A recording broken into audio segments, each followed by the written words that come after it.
Assalomu alaykum, aziz hamshaharlar, hurmatli ommaviy axborot vositalari vakillari. Bugungi brifingimiz 2025-yil davomida Qo'qon shahrida O'zbekiston Respublikasining davlat tili haqidagi qonuni ijrosi yuzasidan amalga oshirilgan ishlarga bag'ishlanadi. Ma'lumki, davlat tili davlat mustaqilligi, milliy o'zlik va ma'naviy taraqqiyotning muhim ramzidir. Davlat tili haqidagi qonun talablariga muvofiq mamlakatimiz hududida ish yuritish, rasmiy hujjatlar, xizmat ko'rsatish, reklama va axborot materiallari, e'lonlar hamda lavhalar davlat tilida yuritilishi shart. Bugungi kunda shahrimizning barcha davlat idoralarida mulkchilik shaklidan qat'iy nazar barcha xo'jalik birlashmalarida ish yuritish davlat tilida lotin yozuviga asoslangan o'zbek alifbosida yuritilishi to'liq ta'minlangan. 2025-yil davomida shahar hokimligi tomonidan 68 ta davlat idoralarida, kasb-hunar texnikumlarida, shahrimizda joylashgan barcha sog'liqni saqlash muassasalarida ish hujjatlarining davlat tilida yuritilishi ahvoli o'rganib chiqildi. Aniqlangan kamchiliklar bo'yicha tegishli chora-tadbirlar belgilandi.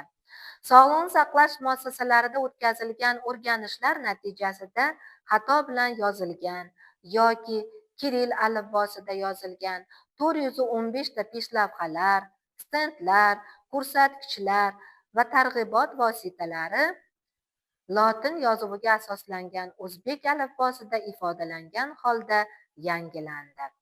Davlat tilining jamiyatdagi nufuzi va obro'sini oshirishga qaratilgan 408 ta uchrashuvlar, 745 ta ma'naviy, ma'rifiy, adabiy, badiiy tadbirlar, 20 ga yaqin ko'rik tanlovlar o'tkazildi.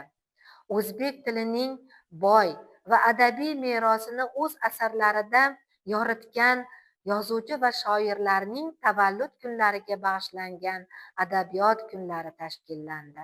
Jumladan, so'z mulki sultoni Alisher Navoiy, shoh va shoir Boburning tavallud kunlariga bag'ishlangan tadbirlar o'tkazish shahrimizda an'anaga aylangan. Shuningdek, 2025-yil davomida yozuvchi Muso Toshmuhammad o'g'li Oybekning 120 yilligiga bag'ishlangan. Asqat Muxtorning 105 yilligiga bag'ishlangan. Jadid Mahmudxo'ja Behbudiy tavalludining 150 yilligiga bag'ishlangan keng miqyosli tadbirlar tashkillandi. Mehnat jamoalarida, mahallalarda, ta'lim muassasalarida yozuvchi va shoirlarning yaratgan asarlari, kitoblari taqdimoti bo'lib o'tdi. Shoir va yozuvchilar bilan uchrashuvlar o'tkazildi. Davra suhbatlari o'tkazildi. O'qilishi lozim bo'lgan 100 kitoblar asosida kitob taqdimotlari tashkillandi. Maktablardagi Turon teatri tomoshalari tashkillandi. Shahrimizda 21-oktyabr O'zbek tili bayrami kuni keng nishonlandi. Bayram arafasida musiqali drama teatrida Qadring baland bo'lsin, ona tilim mavzusida konsert dasturi namoyishi tashkillandi. Qo'qon davlat universitetida xalqaro va respublika anjumanlari tashkillandi. Eng yaxshi ona tili va adabiyot fani o'qituvchisi, yilning eng yaxshi maktab kutubxonachisi, eng yaxshi kitobxon hamshira, kitobxon shifokor, kitobxon oila kabi ko'rik tanlovlar tashkillandi. Yilning eng yaxshi ona tili va adabiyot fani o'qituvchisi ko'rik tanlovining respublika bosqichida 32-maktabning ona tili va adabiyot fani o'qituvchisi Feruzaxon Xo'jayeva faxrli 2-o'rinni egalladi. Yil davomida 45 nafar mas'ul xodimlarning davlat tilida ish yuritish bo'yicha malakasi oshirildi. O'zbek tili millat ko'zgusi, xalq ruhining ifodasi. Uni asrab-avaylash, yosh avlodga to'g'ri va zamonaviy ruhda o'rgatish har bir pedagogning sharafli burchidir. Davlat tiliga hurmat farzandlarimizga oilalarda ona allasi, maktabgacha ta'lim tashkilotlarida nutqni o'stirish, nutqni shakllantirish kabi mashg'ulotlar orqali, umumta'lim maktablarida ona tili va adabiyot darslari orqali amalga oshirilmoqda. Farzandlarimizda ona tiliga hurmat va ehtirom maktablarda tashkil etilayotgan ma'naviy-ma'rifiy tadbirlar, adabiyot kechalari orqali singdirib borilmoqda. Shahrimizdagi oliy ta'lim muassasalarida o'zbek tili filologiyasi kafedrasi o'qituvchilarining davlat tilining jamiyatdagi nufuzi va obro'sini oshirishdagi ilmiy, ijodiy izlanishlari, Qo'qon universitetida shaxs ma'naviyatining shakllanishida til va adabiyotning roli, globallashuv sharoitida ona tili va adabiyotning ijtimoiy ahamiyati va uni saqlash tamoyillari mavzusidagi xalqaro ilmiy anjumanlar, Qo'qon davlat universitetida filologiyaning dolzarb masalalari, o'zbek tili ta'limini rivojlantirish yo'llari mavzusidagi respublika anjumanlarida keng muhokamalarga qo'yildi. Anjumanlarda globallashuv sharoitida ona tilining o'rni, milliy adabiyotning ma'naviyatni shakllantirishdagi roli, yosh avlodni milliy qadriyatlar ruhida tarbiyalash masalalari yuzasidan ilmiy fikr-mulohazalar bildirildi, jamlandi. Ushbu konferensiyalarda mamlakatimizning turli hududlaridan tilshunos va adabiyotshunos olimlar, ijodkorlar, professor o'qituvchilar hamda xorijiy hamkor ta'lim muassasalari vakillari ishtirok etdilar. 2025-yilda Vazirlar Mahkamasi huzuridagi atamalar komissiyasi tomonidan 40 ta xorijiy so'zning yangi o'zbekcha nomlanishi taqdim etildi. 40 ta yangi so'z va atamalar barcha tashkilotlarga hujjatchilikda foydalanish uchun yetkazildi. Amaliyotda keng foydalanish bo'yicha videoroliklar tayyorlanib, ijtimoiy tarmoqlarga joylashtirildi.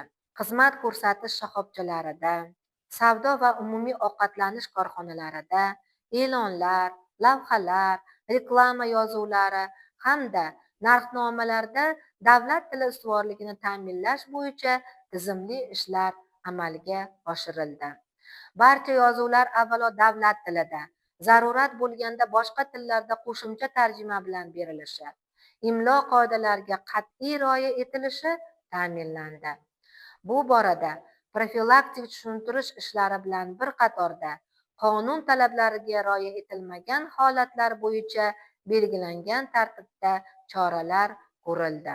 Shahrimizning shoh va markaziy ko'chalarida joylashgan 305 ta savdo va xizmat ko'rsatish shoxobchalarida xorijiy tilda yozilgan 95 ta, xato bilan yozilgan 315 ta, kiril alifbosida yozilgan 202 ta peshlavhalar, reklamalar, e'lonlar va axborot matnlari, jami 612 ta tashqi yozuvlar davlat tili va reklama to'g'risidagi qonun hujjatlari talablariga moslashtirildi.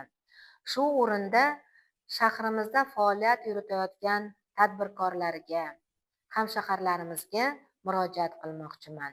O'zbekiston Respublikasining davlat tili haqidagi, reklama to'g'risidagi qonunlari talablariga qat'iy amal qilish har birimizning qonun oldidagi majburiyatimiz hisoblanadi. Qonun talablariga ko'ra lavhalar, e'lonlar, narxnomalar va boshqa ko'rgazmali hamda og'zaki axborot matnlari davlat tilida rasmiylashtiriladi va e'lon qilinadi hamda boshqa tillarda ham tarjimasi berilishi mumkin. Korxonalarda ishlab chiqarilayotgan mahsulotlar nomi davlat tilida va boshqa tillardagi yorliqlar, yo'riqnomalar bilan ifodalanishi mumkin. O'zbekiston Respublikasining reklama to'g'risidagi qonunining 6-moddasiga ko'ra, mamlakat hududida tarqatiladigan reklama davlat tilida bo'lishi shart.